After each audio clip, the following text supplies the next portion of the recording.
La promotion des investissements étrangers comme facteur de développement pour une paix durable dans la sous-région des Grands Lacs africains, analyse critique pour une solution plausible en RDC, c'est le sujet du mémoire de diplôme d'études approfondies défendu au cours de cette cérémonie par le chef des travaux, Germain Mouya de la Faculté des sciences sociales, administratives et politiques de l'UPEN.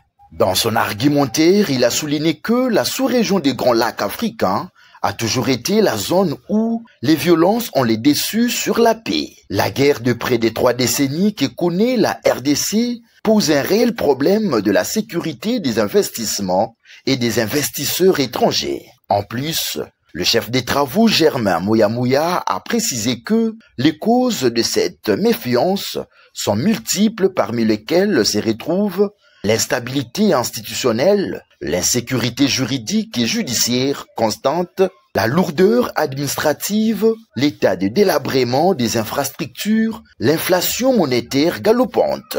Le peuple congolais a toujours cru que le développement de son pays passerait par le minerai dont il est propriétaire, oubliant que ces minéraux sont à la base de ses malheurs. Pour contourner cette réalité, ces travail proposent la recette de la promotion des investissements pour booster les développements. Les États de la sous-région de Grands Lacs africains doivent s'en servir dans le but d'apaiser les tensions et créer un climat de paix qui favorise l'harmonie, les bons voisinages et la concorde au sein de cet espace, a conclu le récipiendaire. La thématique que nous avons eu à traiter a porté sur la promotion des investissements étrangers comme facteur de développement pour une paix durable dans la sous-région de Grands Lacs, analyse critique pour une solution plausible en RDC. Nous sommes partis d'un constat, le constat selon lequel la République démocratique du Congo, depuis qu'elle a accédé à son indépendance, ne parvient pas à se développer. L'une des missions de l'université étant celle de chercher ou de trouver des solutions aux problèmes qui se posent dans la société, nous avons réfléchi sur comment faire et quels sont les mécanismes que nous pouvons mettre en place pour permettre à la RDC de se développer. Dans l'imaginaire collectif congolais, il nous a été inculqué que le développement de ce pays passerait par les ressources minières. 64 ans plus tard, nous nous rendons compte que c'était une fiction et que nous devons changer de paradigme pour amorcer le processus de développement. Nous avons réfléchi et nous nous sommes dit, en tant qu'internationalistes, de surcroît enseignants du droit international des investissements, les investissements étrangers peuvent être, s'ils sont bien canalisés et bien encadrés, peuvent être un facteur pouvant conduire au développement de la RDC. Et c'est comme ça que nous avons focalisé nos recherches sur cette thématique qui a été subdivisée en 4 chapitres. Le premier chapitre a porté sur le cadre définitionnel et considérations générales. Le deuxième a porté sur les règles substantielles des investissements étrangers en République démocratique du Congo. Le troisième chapitre est axé sur les causes des investissements congolais comme facteur de développement. Et le quatrième a parlé de la gestion conjointe des ressources transfrontalières pour le développement des pays du Grand Lac. Voilà de manière générale, Monsieur le Président, Monsieur les membres du jury, comment est subdivisé notre travail. Alors, nous avons évoqué un aspect dans ce travail à propos de la façon de concevoir le développement en République démocratique du Congo. Comme je venais de le dire tantôt, on nous a fait croire que c'est seulement avec les minéraux que nous pouvons nous développer. Or, du moment où la République démocratique du Congo n'a pas travaillé sur la sécurité pour protéger et préserver ses ressources minières, nous concluons que les minéraux ou les ressources minières de la RDC sont également les minéraux ou les ressources minières des autres États puissants. Parce que ces États-là peuvent semer des chaos et piller le minerai comme ils le pensent. Mais en attendant que la RDC prenne des dispositions pour assurer la sécurité, qui à son tour va protéger et sécuriser, pour ne pas dire préserver nos intérêts, nous nous sommes focalisés sur l'aspect investissement. Les investissements, c'est vrai que ceux qui viennent d'ailleurs et qui viennent sur notre sol viennent à la recherche de leurs intérêts.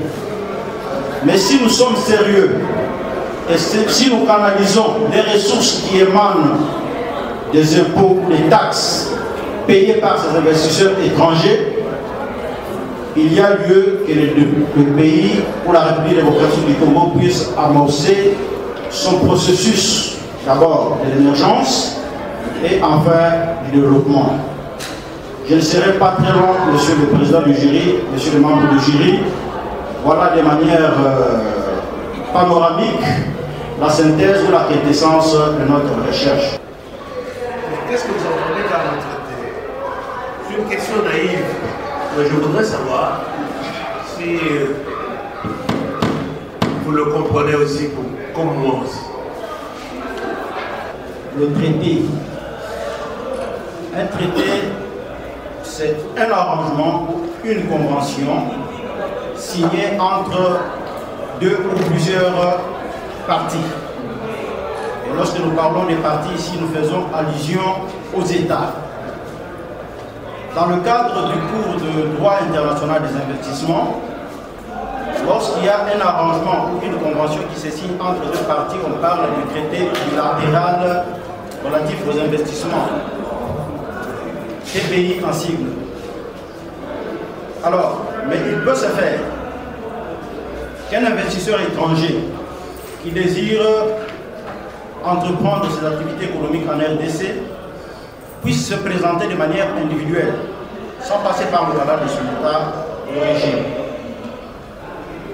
Là, il y a ce qu'on appelle le contrat d'État, qui est totalement différent d'un traité bilatéral relatif aux investissements étrangers. Le contrat d'État unit un investisseur étranger, personne physique, et un État d'accueil. Tandis qu'un traité bilatéral unit deux États. La clause de la nation la plus favorisée. J'aime bien cela. Quand j'ai trouvé cela, j'ai dit qu'il va nous expliquer l'importance de la clause qui est insérée dans le traité des investissements, clause de la nation la plus favorisée. Alors tous qui sont ici, ils attendent que vous puissiez nous dire, ils n'ont pas lu le texte, c'est nous qui avons envoyé l'avantage de lire le texte avant, favorisé et qui n'est pas favorisé. Merci beaucoup, monsieur le secrétaire du jury, pour votre pertinente question. Lorsque nous parlons de la clause de la nation la plus favorisée, je reviens encore dans les cours du droit international des investissements. C'est une clause non discriminatoire. Ça veut dire, à d'autres termes, que lorsque les États sont dans une intégration, par exemple, ou bien dans une organisation économique, un ressortissant de ce pays-là, ou bien de cette organisation-là, se décide d'investir en République démocratique du Congo, par exemple. La République démocratique du Congo lui accorde certains avantages ou certaines faveurs. Si la RDC accepte d'accorder à ses ressortissants d'un pays qui est membre de cette organisation-là certaines faveurs ou certains avantages, ça veut dire que la RDC se verra dans l'obligation de faire autant pour tous les pays membres, tous les ressortissants de pays membres de cette organisation-là. Voilà pourquoi je parle d'une clause non discriminatoire. Donc si vous faites pour l'un, vous devez faire aussi pour l'autre, d'autant plus qu'ils sont dans la même structure ou dans une même organisation. Dans le cadre de la littérature concernant votre sujet relatif aux investissements étrangers, vous avez cité un certain nombre d'auteurs. C'est le cas de Pierre Tabatoni, de Gilles Bertin, Éric Devion, Charles de... Bon, ma question consiste à savoir lesquels d'eux qui vous a beaucoup intéressé et pourquoi, pour quelles raisons. Voilà la première question. La deuxième question, petite question, toujours dans votre travail, vous avez confirmé que depuis 2018, avec l'arrivée de Félix Tshisekedi, notre président au sommet de la RDC, un nouveau souffle à des observateurs dans le pays en ce qui concerne la notion d'investissement. Pouvez-vous nous dire sa différence avec ses prédécesseurs, surtout en tenant compte de ce que vous avez écrit en disant que l'investissement sert de facteur favorisant le pays et le développement. Quelle est la différence entre, je voulais dire, l'actuel président de la République et ses prédécesseurs? Ça, c'est la deuxième question. La troisième petite question.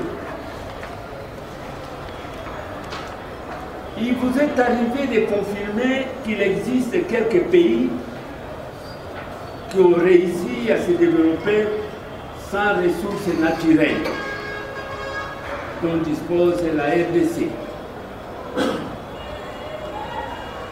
Pouvez-vous nous citer quelques pays africains? Première question, c'est au niveau des ouvrages que nous avons consultés. Parmi les noms que vous avez cités, les noms qui nous ont beaucoup plus impressionnés, c'est le nom de Pierre Tabatoni. Il a une littérature abondante en matière d'investissement, non seulement en langue française, mais aussi en langue anglaise. Nous avons eu à consulter ces ouvrages et je peux dire que les 50% de ce travail sont le fruit de la consultation des ouvrages écrits par M. Pierre Tabatoni. Ça, c'est concernant la première question. La deuxième question, vous me posez la question de savoir la différence qui puisse exister entre le président actuel de la RDC et ses prédécesseurs en termes d'investissement. La première différence est que, à titre d'observation tout simplement, quand nous comparons par exemple le président Joseph Kabila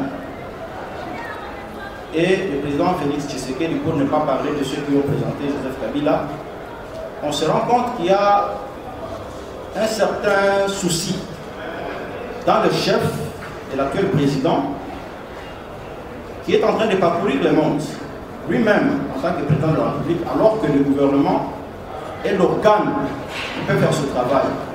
Mais nous avons vu le président lui-même en train de prendre des avions à ses risques et périls pour chercher à convaincre les investisseurs à travers le monde. Ça, c'est un élément décisif qui fait la démarcation entre Félix Tshisekedi et ses prédécesseurs. Alors, à la troisième question, vous demandez s'il y a un pays qui a réussi à se développer sans ressources minières. Oui, à travers le monde, je vais prendre le cas du Japon. Le Japon n'a pas de ressources minières dont dispose la RDC. Les pays africains. Alors, si je peux parler des pays africains, je vais juste à côté de notre pays pour évoquer le cas du Rwanda. Le Rwanda n'a pas les ressources minières qu'à la République démocratique du Congo. Mais aujourd'hui, si vous fréquentez le Rwanda, vous sentirez que le Rwanda est en train d'émerger, contrairement à la République démocratique du Congo. D'abord, le développement est un phénomène endogène, historique, et qui est un phénomène évolutif et historique qui est endogène. Comme vous voyez, dans les églises comme ça, nous avons bien que ça. Non! God helps, which helps himself.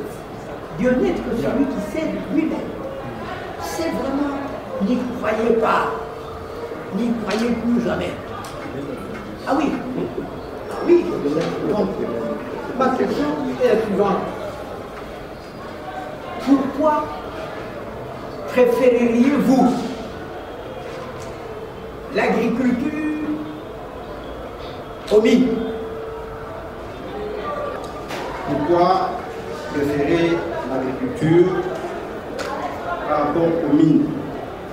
C'est comme je venais de le dire tantôt, monsieur le professeur, membre du jury, que nous sommes partis d'un constat malheureux et inquiétant selon lequel, dans notre imaginaire collectif, on nous a inculqué des trucs comme quoi on va se développer avec les ressources minières. Aujourd'hui, 6 décennies plus tard, on se rend compte que la République démocratique du Congo n'a pas atteint même la phase d'émergence. Donc nous sommes encore un pays sous-développé. Et le chef de l'État ayant compris cela a parlé de la revanche du sol sur les sous-sols. Ça veut dire quoi? Lorsqu'il parle du sol, il fait allusion à l'agriculture.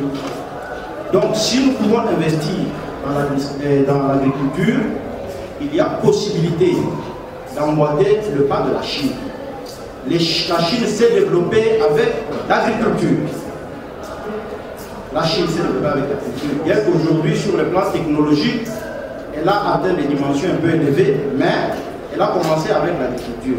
Et donc, par mimétisme, nous pouvons aussi suivre l'exemple de la Chine, investir dans l'agriculture et puis atteindre les objectifs du développement. Des gens qui font leur thèse et leur DEA ne font pas mention de ce que vous avez fait. J'ai vraiment apprécié ça. C'est peut-être à la conclusion que j'ai vu ça, en disant oui, j'ai aimé ça. La sous-région des Grands Lacs, c'est à la page 195.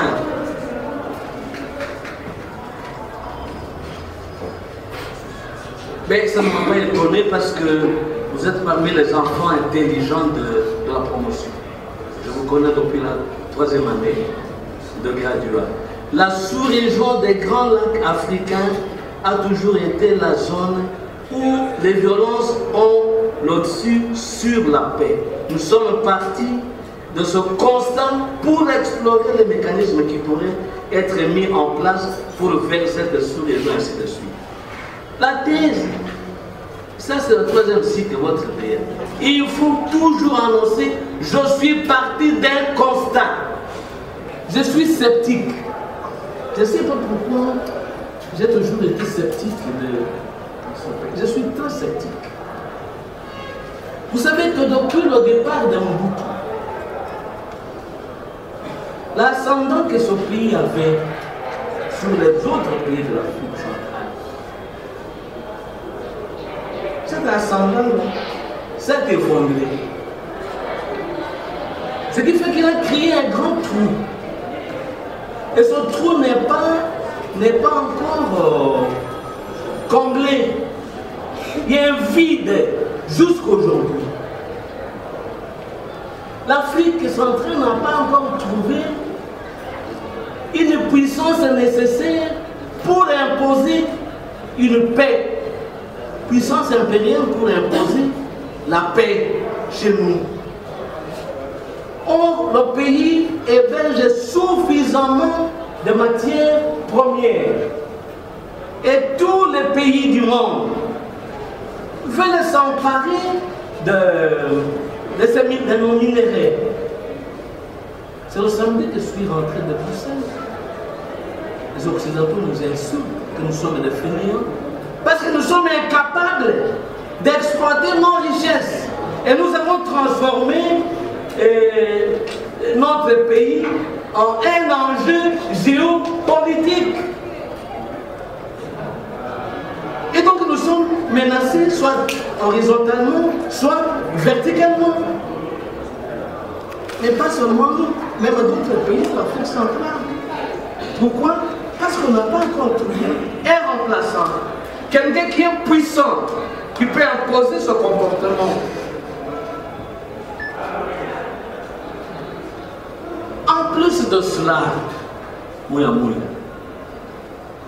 21 septembre, si je ne me trompe pas, 1991, il y a eu pillage à travers le Congo. Je me souviens bien, j'ai vu, ce n'est pas comment, j'ai vu moi-même le général qui est mort là, le général. Non, il est mort, il était efficace, Maëlle. Il tirait, j'étais amassé ce jour-là, il a tiré, tout ça. Il y a déjà des gens qui étaient morts, ceux qui pillaient. Et en 93, on a eu encore un autre pillage. Mais il y a eu la aérianisation. Et les Occidentaux savent que, même les pays voisins, ils savent que le Congo est un État failli. État faible, faible. Mais on dit que nous avons même perdu de l'éthique. C'est faible. Donc il y a beaucoup d'actes qui ont été posés qui ne permettent pas aux Occidentaux de venir investir. On va investir dans un pays faible, un État failli, où il y a l'insécurité. C'est ça ma question. Parce que vous dites que non, ils doivent venir investir tout ça dans un État failli. J'ai deux petites questions. Est-ce que ces Occidentaux peuvent, pas seulement les Occidentaux, ces pays peuvent avoir le courage de venir investir dans un pays où il y a à chaque instant des troubles? Mais il y a quelqu'un qui a parlé de la porosité de frontières. Il y a un autre qui va parler des rebelles de la région de Ouélé. On va peut-être, les autres parlent de si c'est en province de l'Équateur. Les escarmouches peut-être en Angola, frontière Angola, ainsi de suite. On a menacé. C'est un État failli. Et les Blancs vont avoir le courage, peut-être des États voyous, excusez-moi le terme, comme des Libanais qui sont habitués à faire des guerres, comme les Israéliens aussi, les Israéliens, ils peuvent venir parce qu'ils sont habitués à faire des guerres. Peut-être des États voyous peuvent être donnés, par exemple, au Rwanda, pour s'emparer de nos minéraux.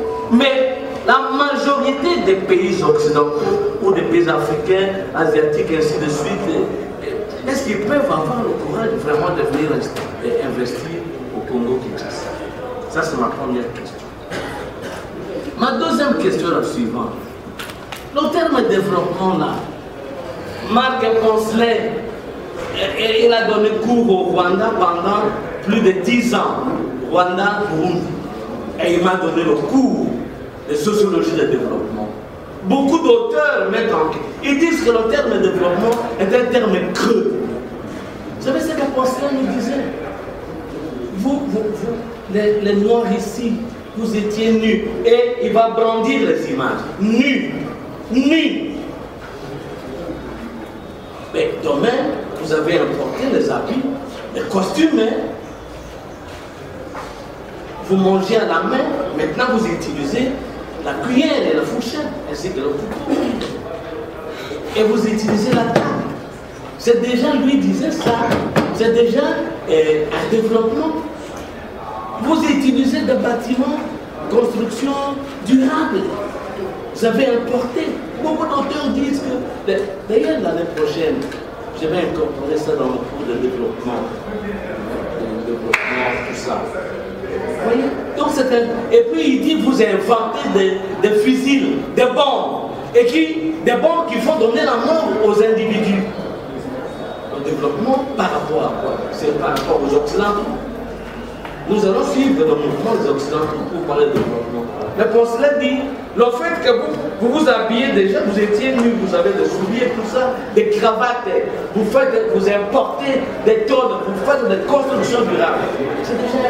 Et puis il a dit, c'est un terme politique et polysémique aussi. Beaucoup de sens.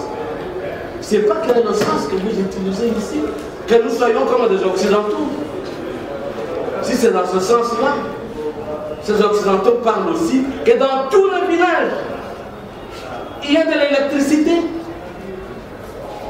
Dans tous les villages en Occident, il y a de l'électricité.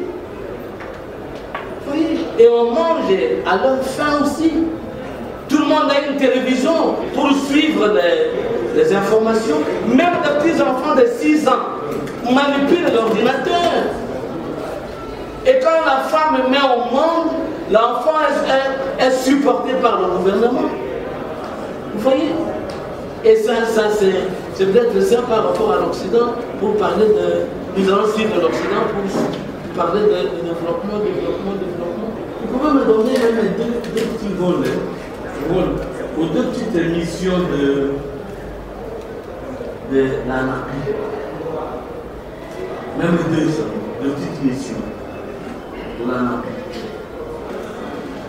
Quand nous parlons des investissements, effectivement, l'histoire de notre pays ne pousse pas les investisseurs étrangers à pouvoir déposer leurs investissements sur notre territoire.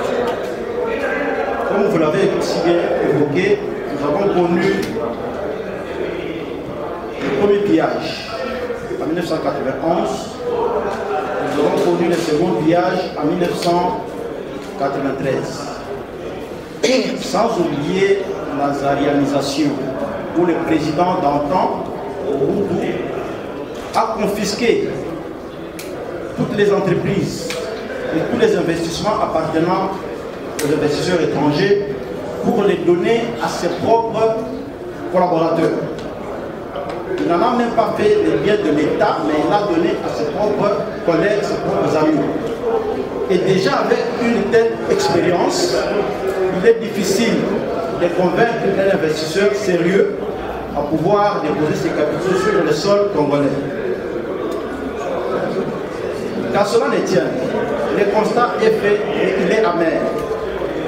Mais nous, en tant que gouvernement de la République, nous sommes dans l'obligation d'aller vers ces gens-là, chercher à les convaincre pour qu'ils amènent des capitaux sur notre sol. Et si jamais ils amenaient les capitaux frais sur notre sol, et si jamais ces investisseurs amenaient ces capitaux frais dans notre territoire national, il y a des avantages. Il y a aussi l'importation de la technologie. Si un investisseur qui pense qu'il peut installer une usine de montage, par exemple, de fabrication de téléphones en RDC, cela va donner une valeur au capital humain congolais. Ça veut dire que les jeunes qui vont travailler dans cette entreprise-là vont apprendre la technologie à travers cet investisseur étranger. Mais cet organe mis en place par le gouvernement congolais a plusieurs missions, mais comme vous en demandez deux, je peux citer. La première mission de la MAPI, c'est d'être le conseiller, l'organe conseiller du gouvernement, non seulement national, mais aussi du gouvernement provincial, en termes des investissements. Et la deuxième mission, qui est beaucoup plus capitale, c'est celle de la vente de l'image positive de l'État congolais en dehors du territoire national. Monsieur le Président, d'abord, je suis heureux de constater que tous les membres du jury ont été quasi unanimes autour du travail de Mouya qui nous réunit à cet instant. Alors, je voudrais juste relever un aspect qui va être assorti de deux petits aspects ou de deux petits sous-aspects. c'est que Mouya est en train de vouloir nous démontrer ici que pour que la RDC se développe, pour que la RDC ait une paix durable, il faudrait qu'elle promeuve des investissements qui deviennent ici, n'est-ce pas, des facteurs à partir desquels, n'est-ce pas, la RDC peut accéder au développement, peut accéder à la paix. Très rapidement, ici, Monsieur le Président, j'ai eu à noter deux considérations autour notamment de la notion même, n'est-ce pas, des investissements qui devraient être utilisés pour en arriver au développement de la RDC.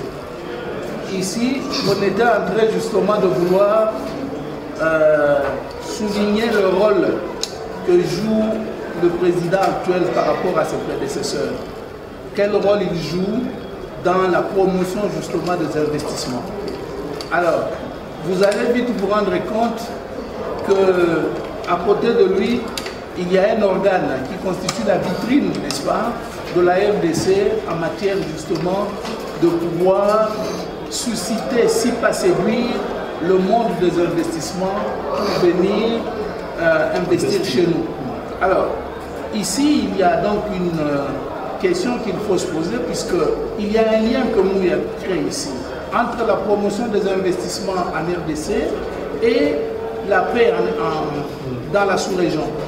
Donc, cela veut dire qu'il y a déjà, n'est-ce pas, une situation qui est presque en train de s'ériger en obstacle par rapport justement à ces investissements-là. Ce qui me permet de rebondir justement, Monsieur le Président, à votre propre préoccupation, qui était en train de chercher à savoir comment est-ce possible qu'on peut venir investir dans un pays failli.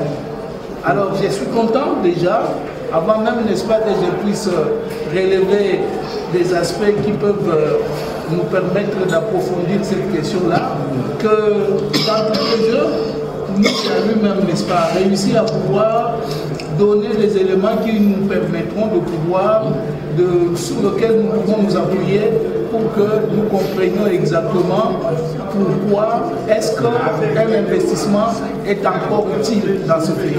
Alors, Monsieur le Président, ma toute dernière considération, c'est celle de chercher à savoir pourquoi les investissements en RDC, dans quelles conditions ils naissent, comment ils se développent. Est-ce qu'on peut continuer à considérer que c'est possible que les investisseurs viennent chez nous? Le contexte lui-même est quasiment difficile, puisque ici les uns et les autres ont parlé soit de la réalisation, soit de pillage, soit de la guerre, soit, n'est-ce pas, j'ajoute, soit de la corruption.